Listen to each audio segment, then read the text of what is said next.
জুলাই ঘোষণাপত্র নিয়ে মানুষের মতামত জানতে ফরিদপুরে সমাবেশ করছে বৈষম্য বিরোধী ছাত্র আন্দোলন ও জাতীয় নাগরিক কমিটি। বেলা 2:30টার দিকে শহরের সরকারি রাজেন্দ্র কলেজ মাঠে এই সমাবেশ শুরু হয়। ফ্যাসিবাদী ব্যবস্থার বিলোপ, নতুন রাজনৈতিক বন্দোবস্ত অন্তর্ভুক্তিকরণ, জুলাই বিপ্লবের ঘোষণার জন্য আকাঙ্ক্ষা অন্তর্ভুক্তির স্লোগান নিয়ে এই সমাবেশ অনুষ্ঠিত হচ্ছে। এতে জুলাই স্মৃতি ফাউন্ডেশনের সাধারণ সম্পাদক সার্জিস আলম, বৈষম্য বিরোধী ছাত্র আন্দোলনের আহ্বায়ক হাসনাত আব্দুল্লাহ সহ ফরিদপুরের সমন্বয়করা উপস্থিত আছেন। এর আগে শনিবার সংবাদ সম্মেলনে জুলাই ঘোষণাপত্র সামনে রেখে 6 দিনের কর্মসূচি ঘোষণা করা হয়। এর অংশ হিসেবে 11 জানুয়ারি পর্যন্ত সারা দেশে লিফলেট বিতরণ, সমাবেশ ও জনসংযোগ করা হবে।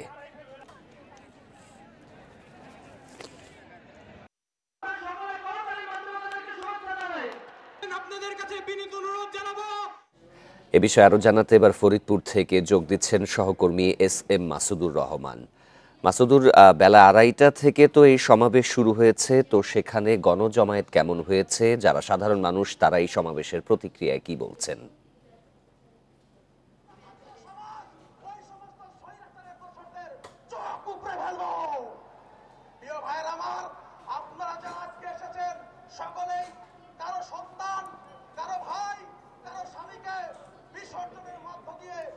মাসুদুর, আমাকে শুনতে পাচ্ছেন?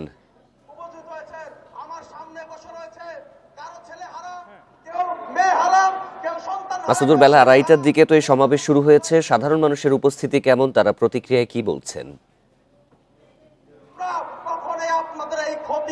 করতে পারবো না, আমরা শুধু চাই শহরের রাজেন্দ্র কলেজ মাঠে বেলা 2:30 থেকে এই ছাত্র সমাবেশ শুরু হয়। কিছুক্ষণ আগে কেন্দ্রীয় যে নেতৃবৃন্দ, জুলাই ফাউন্ডেশনের সাধারণ সম্পাদক সার্জিস আলম এবং কেন্দ্রীয় বৈষম্য বিরোধী ছাত্র আন্দোলনের আহ্বায়ক হাসনাত আব্দুল্লাহ তিনি মঞ্চে এসে পৌঁছেছেন।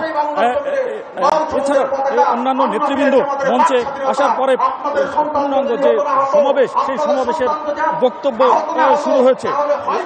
এই সমাবেশকে কেন্দ্র করে দুপুর থেকে বিভিন্ন এলাকা থেকে এই বৈষম্য বিরোধী ছাত্র আন্দোলনের সময় যে শিক্ষার্থীরা অংশগ্রহণ করেছিলেন তারা দলে দলে মিছিল আকারে এই সমাবেশে আসতে শুরু করে। আমরা এখন দেখতে পাচ্ছি যে এই মাঠের কানায় কানায় পূর্ণ হয়েছে এবং বিভিন্ন এলাকা থেকে যে শিক্ষার্থীরা এই ছাত্র সমাবেশে কেন্দ্রীয় নেতৃবৃন্দের কাছ থেকে তারা বক্তব্য শোনার জন্য অধীর আগ্রহে বসেছিল, এখন মঞ্চের তারা উপস্থিত হয়ে তাদেরকে স্বাগত জানিয়েছেন এবং কেন্দ্রীয় নেতৃবৃন্দ তারা যে স্লোগানের মাধ্যমে শিক্ষার্থীদের নির্দেশনামূলক বক্তব্য দিবেন বলে আশা করছেন। ফ্যাসিবাদী পতন এবং নতুন রাজনৈতিক নেতৃবৃন্দ তৈরি হোক, এছাড়া জুলাই বিপ্লব যে ঘোষণাপত্রের যে আন্দোলন।